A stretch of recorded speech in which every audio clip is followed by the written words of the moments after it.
Hello students. तो topic है आज का आपका application of Gauss law. Gauss law क्या होता है, सबसे पहले आपको ये पता होना चाहिए गॉस लॉ क्या होता है। गॉस साइंटिस्ट के नाम से इसका नाम गॉस लॉ है। अब गॉस लॉ कब काम आएगा, क्यों इसकी ज़रूरत पड़ी? क्योंकि अब तक अपने पास कूलम्ब्स लॉ था। कूलम्ब्स लॉ क्या बताता था कि किसी भी पॉइंट चार्ज के कारण इलेक्ट्रिक फील्ड निकालना हो किसी दूसरे पॉइंट पर, और पॉइंट और स्टैटिक चार्ज के लिए वैलिड था। यानी पॉइंट चार्ज के अलावा अगर आपके पास कोई रोड है, जैसे ये straight infinite long straight wire है, इसके ऊपर चार्ज डिस्ट्रीब्यूट है, तो इस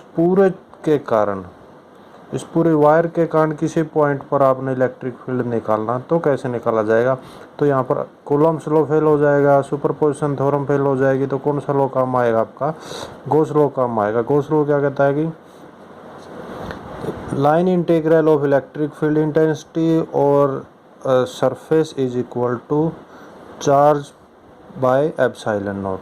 तो क्या करना है, इस जो आपका गॉस लॉ की एप्लीकेशन है, फर्स्ट एप्लीकेशन, आपके पास इनफाइनाइट लॉन्ग स्ट्रेट वायर है और किसी पॉइंट पर जो आर डिस्टेंस है, उस पॉइंट पर आपने इलेक्ट्रिक फील्ड इंटेंसिटी बतानी है।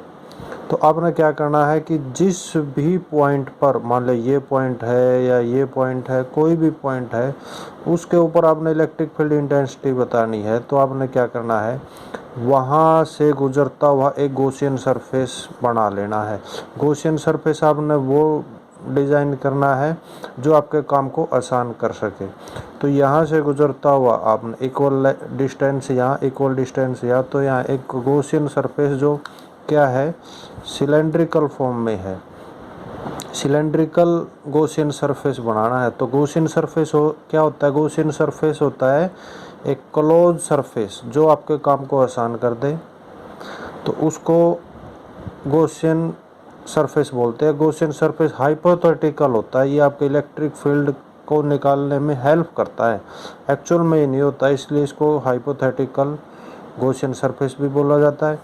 तो आपने क्या किया, आर डिस्टेंस के ऊपर गॉसियन सरफेस ड्रा कर लिया। गॉसियन सरफेस ड्रा करने के बाद आपने इसके 3 कंपोनेंट कर लिए, 3 पार्ट ले लिए। एक तो ऊपर वाला पार्ट सिलेंडर का ले लिया, एक नीचे से सिलेंडर का पार्ट ले लिया, और एक कर्व्ड सरफेस के ऊपर एक एलिमेंट ले लिया। इस एलिमेंट को क्या बोलते हैं? Area vector, small area vector. 3 ले लिया आपने। एक जैसे एक का ना जो कर्व्ड सरफेस है उसका नाम दे दिया, स्मॉल पार्ट को आप हमेशा ds से रिप्रेजेंट करते हैं, ds3 दे दिया, इसका नाम ds2 दे दिया, इसका नाम ds1 दे दिया। तो टोटल 3 सरफेस से ये पूरा का पूरा आपका सिलेंडर जो है वो कंप्लीट हो जाता है। तो आपने क्या करना है, अब इस पॉइंट के लिए अगर आपने गॉसियन लॉ लगा देना है, इस पॉइंट के लिए भी लगा देना है, इस पॉइंट के लिए भी लगा देना है, और इस पॉइंट के लिए भी लगा देना है। तो गॉस लॉ लगाओ सबसे पहले, E dot ds is equal to Q by epsilon naught. ये चार्ज क्या है? ये चार्ज होता है, आपने ध्यान रखना है, ये गॉसियन सरफेस के अंदर का चार्ज है। अब पूरे के ऊपर चार्ज मान लेते हैं क्यू है या लैम्डा है, तो इसके अंदर जो गॉसियन सरफेस h हाइट का है और r इसका ये डिस्टेंस है, तो इस गॉसियन सरफेस के अंदर जो चार्ज है वो आपने लेना पड़ेगा। तो E डॉट ds के अपन ने कंपोनेंट कर दिए। देखो ये क्लोज सरफेस था, अब ये ds ले लिया, तो मैं इसको क्लोज सरफेस ना बोल के ओपन s सरफेस बोल दूंगा। E डॉट ds के 3 पार्ट कर दिए आपने, E dot ds1 plus E dot ds2 plus E dot ds3 is equal to क्या हो भाई, एप्सिलॉन नॉट। तो E डॉट ds का फार्मूला आपको पता ही है, E ds कोस थीटा 1 होता है, E ds2 के लिए E ds2 कोस थीटा 2 हो जाएगा, और E डॉट ds3 के लिए E ds कोस थीटा 3 हो जाएगा। इज इक्वल टू में ये राइट हैंड साइड आपकी चलती रहेगी, क्यू बाई एप्सिलॉन नॉट। और ध्यान रहे क्यू आपने गॉसियन सरफेस के अंदर का लेना है, तो उसके लिए मैं आपको लास्ट में बताऊंगा कि क्यू की वैल्यू क्या आएगी। तो E ds cos theta 1, cos theta 2 और कोस थीटा 3, ये क्या है? कोस थीटा 1 क्या हो जाएगा आपका, जैसे ये है, तो ये θ1 किसके बीच का एंगल लेना आपने, इलेक्ट्रिक फील्ड हमेशा पॉजिटिव चार्ज से बाहर की तरफ होता है, देखो बाहर की तरफ, तो इलेक्ट्रिक फील्ड की डायरेक्शन होगी आउटवर्ड, और एरिया वेक्टर जो होता है हमेशा परपेंडिकुलर होता है, जैसे ऊपर वाले सरफेस का हो जाएगा ऊपर और नीचे वाले सरफेस का जाएगा वर्टिकल डाउनवर्ड।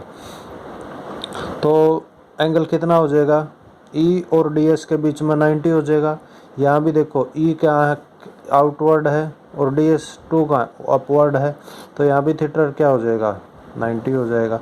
इसमें देखो इलेक्ट्रिक फील्ड की डायरेक्शन इसके पूरे की इधर आएगी आउटवर्ड, और इधर देखोगे तो इधर भी आउटवर्ड आएगी।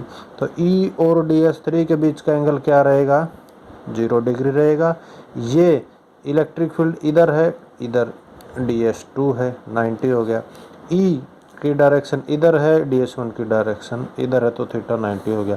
तो आपको पता ही है कि थीटा 90 हो जाएगा तो कोस 90 क्या हो जाएगा, 0 हो जाएगा। तो देखो आपका जो 90 वाले कंपोनेंट कौन से थे, 1 और 2, ये तो 0 हो जाएंगे। एक कंपोनेंट बचेगा सिर्फ EDS कोस थीटा 3 की वैल्यू कितनी है आपकी, 0 डिग्री है, तो कोस 0 क्या होगा, 1 हो जाएगा। क्या बचा आपके पास, EDS3 बच गया। और E जो है इक्वल डिस्टेंस के ऊपर जो है ये कांस्टेंट रहेगा, इधर इधर इधर इधर। तो E जो कांस्टेंट इलेक्ट्रिक फील्ड है उसको इंटीग्रेशन से बाहर ले देना है, क्योंकि इक्वल डिस्टेंस के ऊपर सेम मिलेगा इलेक्ट्रिक फील्ड। तो DS3, अब DS को कर दोगे तो क्या आ जाएगा, ये कर्व्ड सरफेस एरिया आ जाएगा। तो DS3 का इंटीग्रेशन 2πRH आ जाएगा। तो जो लेफ्ट हैंड साइड थी उसको सोल्व करके आपके पास आ गया E इंटू 2πRH। और अब क्या करना है, राइट हैंड साइड में क्या है आपके पास, Q है। Q कौन सा, गॉसियन सरफेस के अंदर का, ये पूरा गॉसियन सरफेस H हाइट का है। तो अगर इस पूरे के ऊपर आपके पास चार्ज है, इसको ऐसे कर लीजिए आप, मान लेते हैं, कंसिडर करते हैं कि यूनिट लेंथ के ऊपर चार्ज है आपका लैम्डा, तो H हाइट पर कितना चार्ज हो जाएगा, H लैम्डा। ये देखो यूनिट लेंथ के ऊपर चार्ज कितना है आपका लैम्डा, तो H लेंथ के ऊपर चार्ज हो जाएगा आपका H लैम्डा। तो Q चार्ज हो गया अपना इस डिस्टेंस में, इस हाइट में चार्ज आ गया आपका H लैम्डा।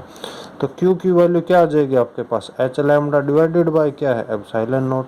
निकालना क्या था, इलेक्ट्रिक फील्ड इंटेंसिटी। तो इलेक्ट्रिक फील्ड इंटेंसिटी को अलग रखो, बाकी सारा डेटा जो है आप राइट हैंड साइड ले आओ, H से H कैंसिल हो जाएगा।